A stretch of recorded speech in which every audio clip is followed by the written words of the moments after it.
Let's go to the Brian Foley Law Hotline, talk to one of our favorites. Dane Bradshaw is on here with us to talk a little bit about A&M, SEC basketball, you name it. He played at Tennessee. You see him on the SEC Network and ESPN.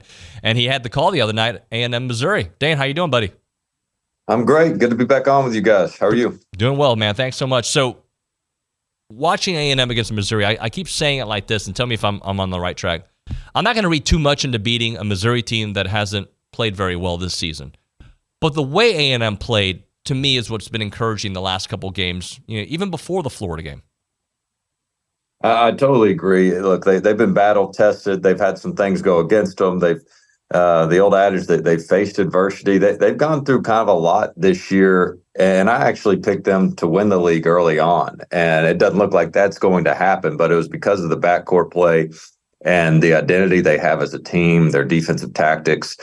Even though losing Julius Marble early on, that obviously didn't help the front court situation, but Garcia and guys like that are stepping up, and we've seen them really have their way late in the past couple seasons within the league. And so I think they've got a really good game plan, and I think they've been able to kind of fly under the radar a little bit this season, even though there was a lot of hype coming into the year. But with the way Auburn's playing, and then in Alabama, and then you got the Kentucky with all the freshmen, and Tennessee with Dalton Connect, I think that's been a good thing for Texas A&M. They've kind of been able to just kind of slowly but surely get better, win some of these close games, and they're probably the least talked about top tier team in the league right now.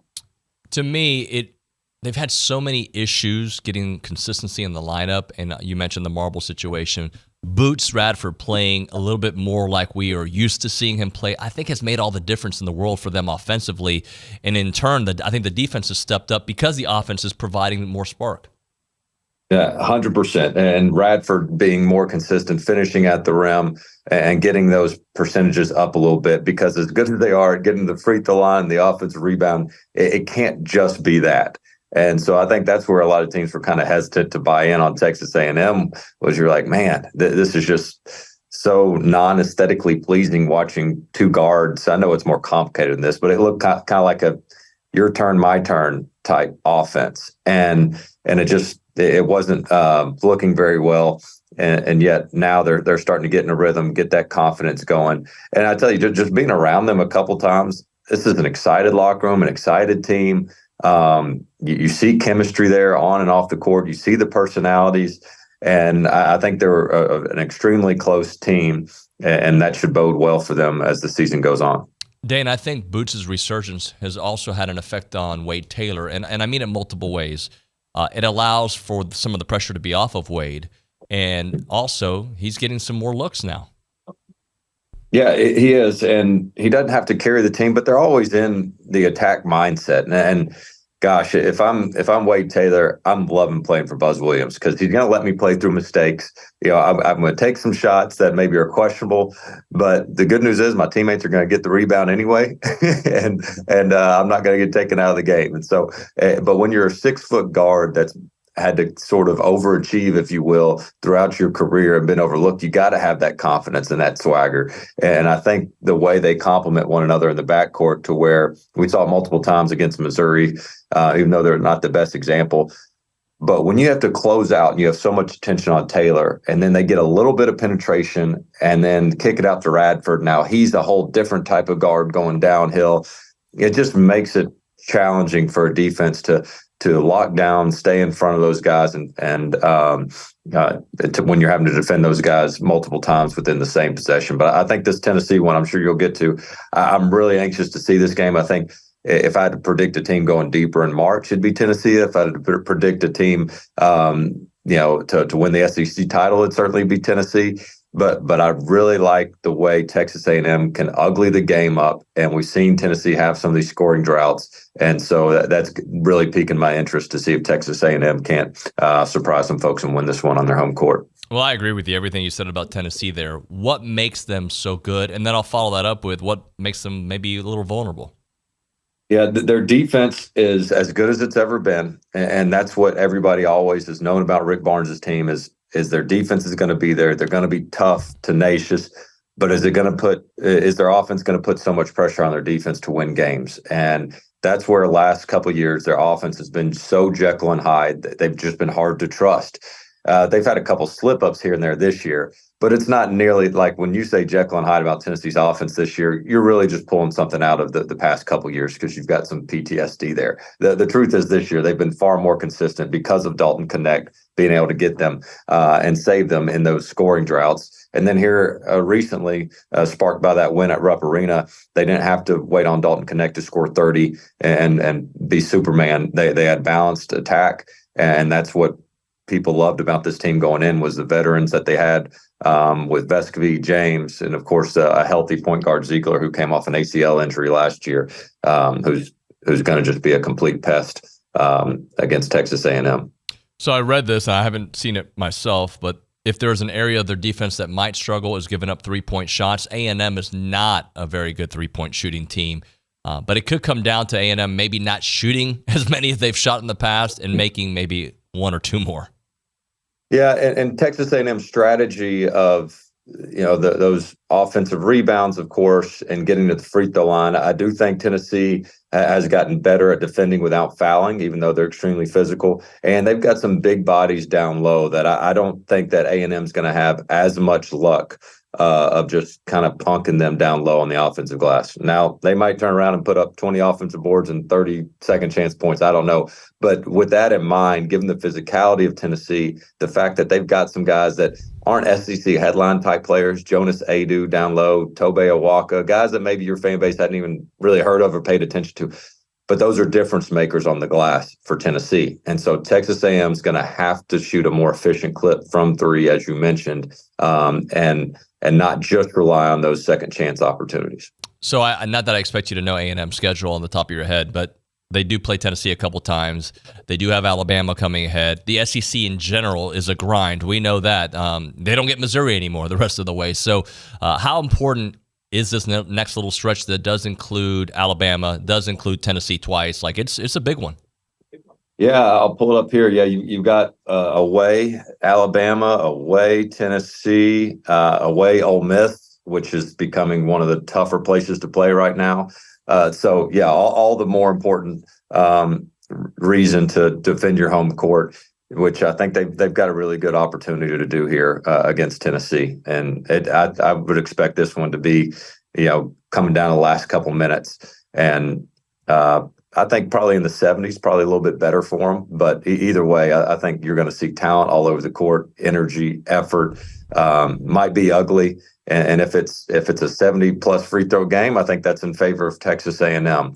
But I think Tennessee's probably going to avoid putting them on the stripe as much as Texas A&M is accustomed to. How surprising is this South Carolina season? I mean, they're up top, they're playing great, and that's the place that you go play there. It's hard to win. Man, yeah, it's. I'm trying to think back of when the last time a team was picked to finish that far, or that behind the pack towards the bottom of the SEC like South Carolina was.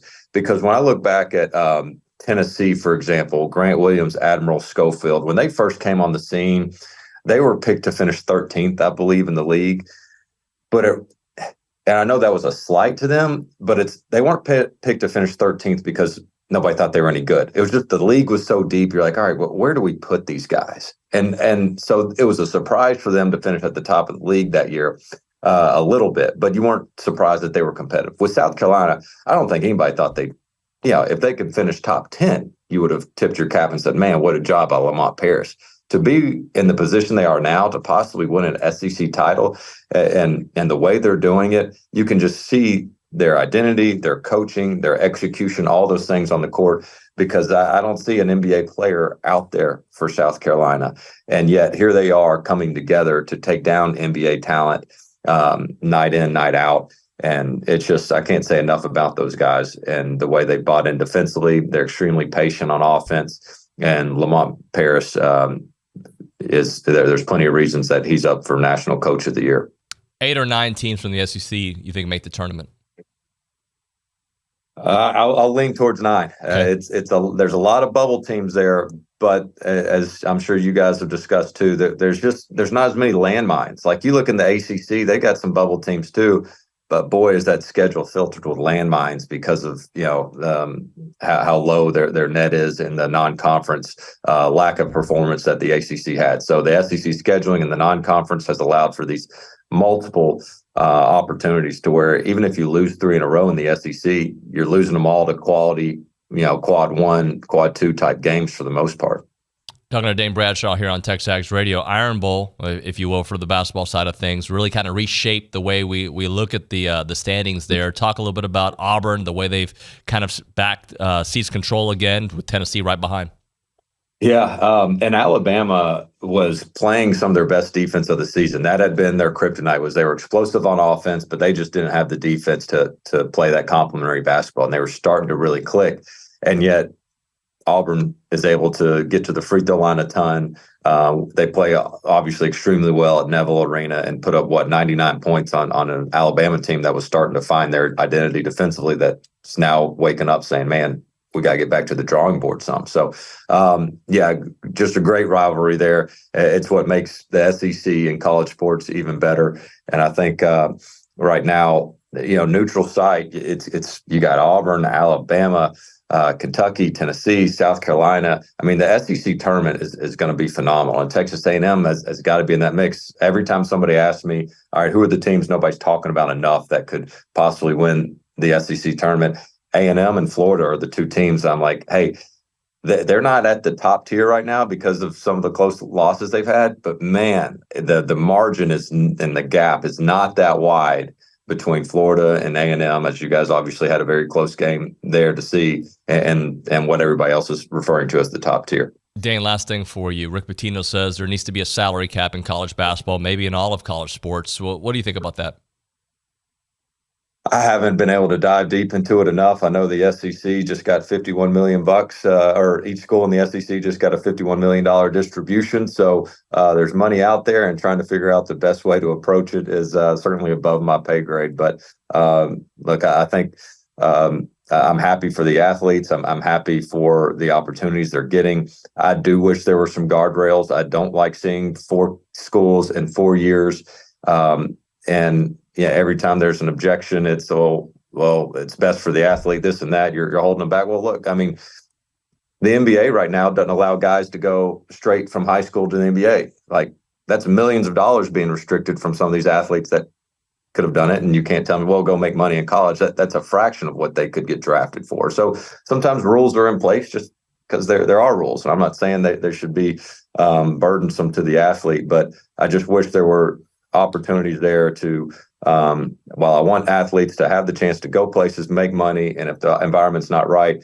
But man, do I tend to agree with some of these coaches when they say guys are just running from the problem in this speed dating type culture that you're seeing amongst college athletes.